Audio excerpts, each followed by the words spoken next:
반갑습니다. 은혜샘물교회 성도 여러분, 우리 12월 16일 수요일, 오늘 우리 하나님 나라 큐티 본문은 시편 107편 33절에서 43절까지 말씀입니다.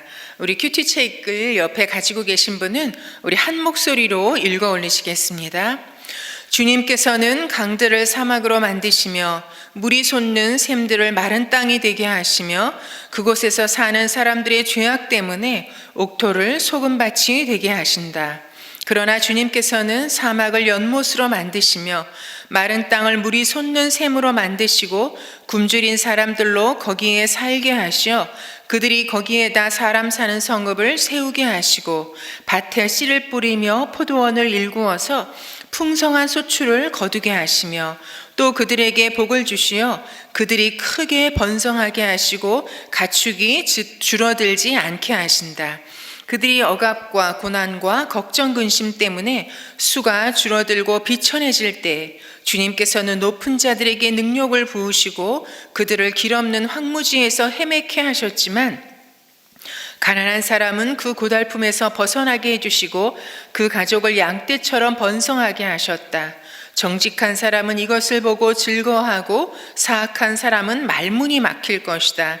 지혜 있는 사람이 누구냐? 이 일들을 명심하고 주님의 인자하심을 깨달아라.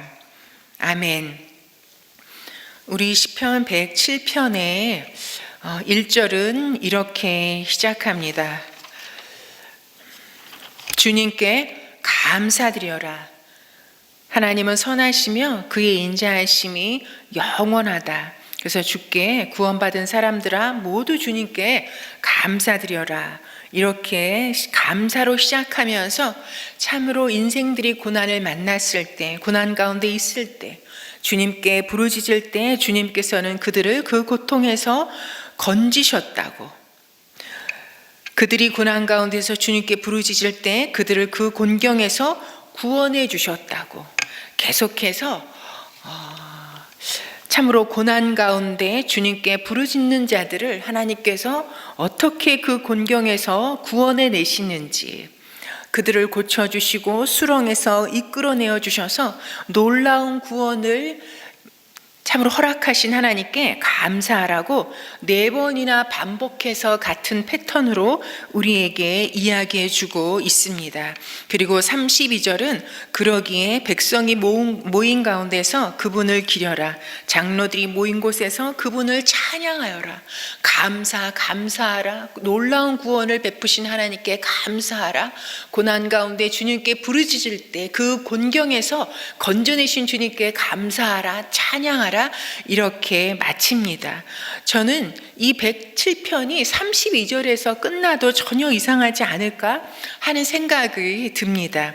그런데 오늘 43절까지의 말씀을 또 우리에게 주고 계십니다. 33절은 어떻게 시작하고 있습니까? 주님께서는 강들을 사막으로 만드시고 물이 솟는 샘들을 마른 땅이 되게 하시는 하나님이시라고 말씀하고 계십니다. 그리고 옥토를 소금밭이 되게 하시는 하나님이시라고 말씀하고 계십니다. 그것과는 대조적으로 또 36절에서 우리 41절까지 하나님께서는 굶주린 사람들에게 어떻게 하시는지 쭉 나열해 주고 있습니다. 그들을 그저 내어버려 두지 아니하시고 외면치 아니하시고 그들을 살게 하시고, 그리고 성읍을 세워 살게 하시고 포도원을 일구게 하시고 풍성한 소출을 거두게 하시고 복을 주시고, 그리고 크게 번성케 하시고 그들의 가축이 줄어들지 않게 하신다라는 그런 말씀을 하고 계십니다. 가난한 사람들을 결코 그 가난한 자리에 계속해서 방치해 두시는 것이 아니라 고달픔에서 벗어나게 해주시고 그 가족을 양떼처럼 번성하게 해주시는 하나님이시라는 것을 우리에게 말씀하고 계십니다. 여러분, 이것은 무엇입니까? 네, 이 세상의 모든 만물, 인생의 이런 역사들을 바꾸어 가실 수 있는 그 권능이 하나님께 있다는 것을 말씀하고 있습니다. 여러분 34절에 보면은 왜 하나님께서는 이 옥토밭을 이 소금밭이 되게 하셨습니까? 그곳에 사는 사람들의 죄악 때문에 하나님께서 그렇게 하셨다라고 말씀하고 있습니다. 여러분 그곳에 사는 사람들이 어떠한 사람들입니까? 어느 곳에 사는 사람들이었습니까? 그것은 33절에 나와 있습니다. 참으로 이 강가에 살고 있었던 사람들, 그리고 물이 솟는 샘이 있는 곳에 사는 사람들을 말하고 있습니다. 왜냐하면 그들의 죄악 때문에 하나님께서 다 살 수 없는 사람의 살 수 없는 땅으로 바꾸셨기 때문입니다. 여러분 이들이 강에 살고 그리고 물이 솟는 샘들이 있는 땅에 사는 사람들이었다는 것, 그런데 그들의 죄악 때문에 하나님께서 그 땅을 이렇게 바꾸셨다는 것, 여러분 이것은 무엇을 의미하는 것입니까? 그곳에 사는 사람들이 어떠했기에, 그들이 지은 죄가 무엇이기에, 여러분 이것은 참으로 내 힘으로, 이것은 내 힘과 내 능력으로 내 삶이 이렇게 강같이, 그리고 물이 솟는 샘들이 내 삶 가운데 가득한 것처럼, 그리고 내가 거처하고 있는 이곳이 참으로 땅 중의 땅이요 옥토라는 그런 생각으로 내 힘으로 이루었다는, 내 의지로 이루었다는, 자고하고 그리고 교만하고 결국은 하나님을 잊어버리고 하나님을 무시하고 그런 죄악의 결과, 죄악이 관영함에 그 땅들이 강이 변하여 사막이 되어지고 물이 솟는 샘의 마른 땅이 되어지고 옥토가 소금밭으로 변화되어지는 그런 역사를 맞이하게 되었다는 것입니다. 번영과 이 풍요의 땅이 이 죄악으로 말미암아 황무지가 되도록 그렇게 만드신 하나님이신 것을 말씀해 주고 있습니다. 그러나 하나님께서 이 굶주린 사람들은 41절에 가난한 사람들과 일맥상통하는 부분이 있죠. 여러분 이들은 어떠한 사람입니까?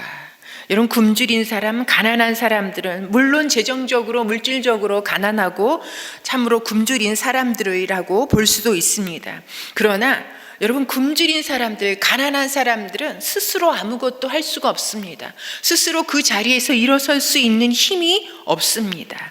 참으로 이 굶주린 사람들을 하나님께서는 거기에 살게 하시오, 그리고 거기에다 사람 사는 성읍을 세우게 하시고, 여러분 이들이 살 공간이 어디에 있겠습니까? 밭에 씨를 뿌릴 밭이 어디에 있겠습니까? 일굴 포도원이 어디에 있겠습니까?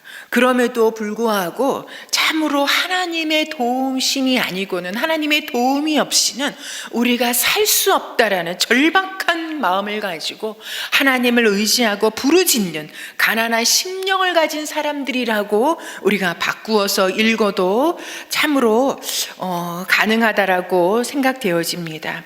이것은 굶주린 사람, 가난한 사람은 성경에 많이 나와 있습니다. 물론 재정적으로 어렵고 가난한 사람을 말하기도 하지만, 그러나 심령의 영적인 부분도 말하고 있다고 성경에는 많이 말씀하고 있습니다. 그러기에 성경에는 가난하고 줄인 영혼이 복이 있다라고 우리에게 계속해서 말씀하고 있습니다. 여러분 그러나 여기엔 이렇게 대조적으로 그곳에 사는 사람들, 그 밑에 높은 자들이 참으로 하나로 통하고, 굶주린 사람들, 가난한 사람이 참으로 우리가 한 가지로 읽을 수 있지만, 그러나 여러분 높은 자가 계속해서 자고하고 높은, 그리고 죄악의 길로만 가는 것도 아니요, 굶주리고 가난했던 사람이 계속해서 가난한 심령으로 주님만 의지하며 가는 것도 아니라는 것을 우리가 인생을 통해서 발견하게 되어집니다. 무엇입니까? 여러분 이 높은 자들과 굶주린 사람들, 이러한 인생은 교차적으로 반복해서 나타나는 우리 인생의 인간 삶의 패턴인 것을 우리가 또 말하지 아니할 수 없습니다. 여러분, 우리가 사사기를 읽어보아도, 그리고 성경의 모든 역사 이야기들을 우리가 읽어보아도 여러분, 인생이 참 반복되어지는 것을 우리가 발견할 수 있습니다.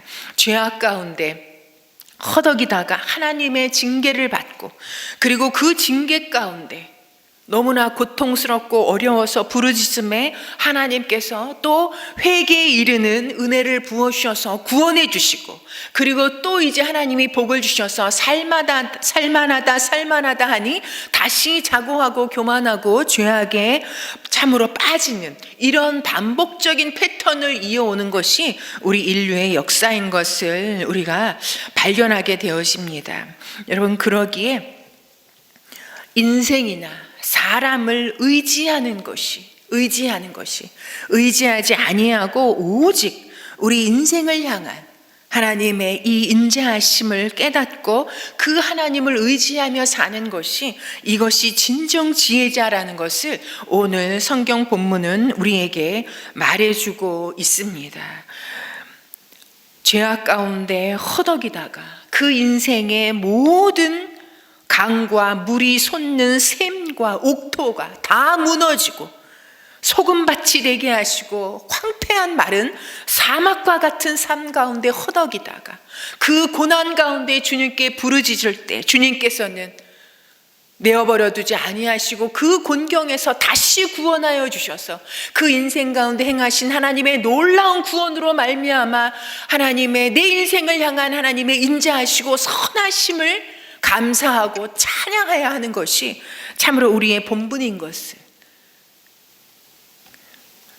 오늘 이 말씀을 통해서 우리에게 다시 한번 말씀해 주고 있습니다.